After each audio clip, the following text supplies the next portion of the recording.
25 साल का पहला तोहफा आपकी तरफ से आया, हम चर्चा क्यों ना करें? अरे भाई, हमने माफी मांग ली, माफी हो गई, आप इमरजेंसी को छोड़ दीजिए, हम कैसे मान लें? अभी इमरजेंसी को आए हुए 50 साल अगले साल हो जाएगा 25 तारीख। इंडियन नेशनल कांग्रेस भी उसमें शामिल हो, इस बात का हम आह्वान करते हैं। राज्यसभा में मंगलवार को संविधान पर चर्चा हो रही थी। इस दौरान जब बारी राज्यसभा में नेता सदन की आई तो जेपी नड्डा ने मोर्चा संभालते ही कांग्रेस को इमरजेंसी पर घेरना शुरू किया।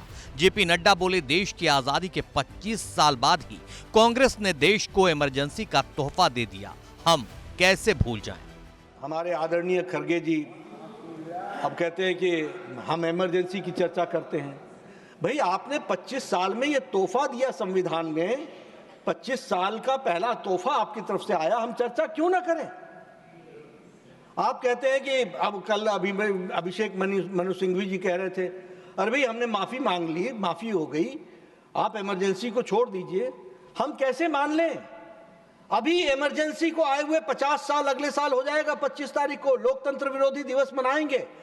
इंडियन नेशनल कांग्रेस भी उसमें शामिल हो, इस बात का हम आह्वान करते हैं। जेपी नड्डा यही नहीं रुके बल्कि कांग्रेस के राष्ट्रीय अध्यक्ष मल्लिकार्जुन खड़गे का नाम लेकर कहा, कांग्रेस को अगर इमरजेंसी को लेकर मन में जरा भी रहम या प्रायश्चित करने की मन में भावना है तो वो 25 जून 2025 को लोकतंत्र विरोधी दिवस में शामिल जरूर हों। 50 साल हम इमरजेंसी के प्रजातंत्र का गला घोटने का कुत्सित प्रयास हुआ। अगर आपके दिल में कहीं भी उनके प्रति कोई रहम है, अगर आपके दिल में कहीं कोई प्रायश्चित है, तो मैं आह्वान करता हूं और आपको बिफोर टाइम बताता हूं, 25 जून 2025 जरूर आप लोकतंत्र विरोधी दिवस में शामिल होइए और उसके बारे में आप चर्चा कीजिए। अब उसमें भी मैं राज्यसभा में जेपी नड्डा ने आर्टिकल 370 को लेकर भी कांग्रेस पर हमला किया। बोले, इसी 370 के चलते पीओके से कश्मीर आने वालों को पंचायत चुनाव लड़ने तक का अधिकार नहीं था। कौन जम्मू कश्मीर का नागरिक होगा?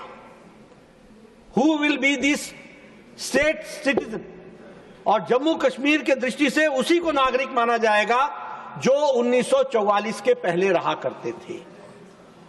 बाकी किसी को भी स्टेट का सिटीजनशिप, स्टेट की डोमिसाइल नहीं दी जाएगी। और मैं पहले ही बता चुका हूं कि एक देश में 2 विधान हो गए थे, 2 प्रधान हो गए थे, 2 निशान हो गए।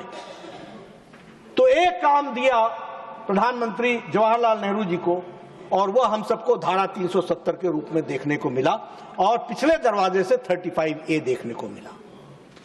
और इसके माध्यम से मैं यहां पर यह भी बताना चाहता हूं कि जो पीओके से आए हुए, पाकिस्तान ऑक्युपाइड जम्मू कश्मीर से जो आए, वह शरणार्थी भी जम्मू कश्मीर के नागरिक नहीं बन सके। इसको भी हमको ध्यान में रखना चाहिए। जम्मू कश्मीर से धारा 370 हटाए जाने के पहले के हालात का जिक्र करते हुए जेपी नड्डा ने राज्यसभा में कहा, जम्मू कश्मीर में पंजाब से सफाई कर्मियों को जम्मू कश्मीर की नागरिकता का वादा देकर लाया गया था, लेकिन हालात ये थे कि उन सफाई कर्मियों का बेटा सफाई कर्मी ही बन सकता था, न डॉक्टर न इंजीनियर। जम्मू कश्मीर में पंजाब से सफाई कर्मचारियों को लाया गया और उनको बसाया गया और उनको कहा गया कि आपको यहां पर हम जम्मू कश्मीर की नागरिकता देंगे।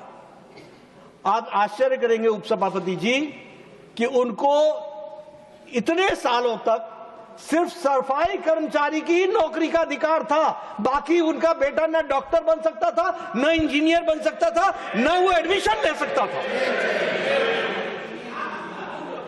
आप देखिए कि कानून को की धज्जियां इस आजाद भारत में, अगर हम ग्लोरियस जर्नी ऑफ 75 इयर्स की चर्चा कर रहे हैं तो ये बातें सामने आनी चाहिए कि सफाई कर्मचारी का बेटा सफाई कर्मचारी बन सकता है। He will not get admission in engineering college. He will not get admission in medical institutions, and he will not get any reservation for any services in Jammu Kashmir. यह स्थिति ला करके खड़ी की। मैं धन्यवादी हूं इस पार्लियामेंट का, और again after the bad lot we got the good lot. and the good lot on 5th of August 2019 abrogated Article 370.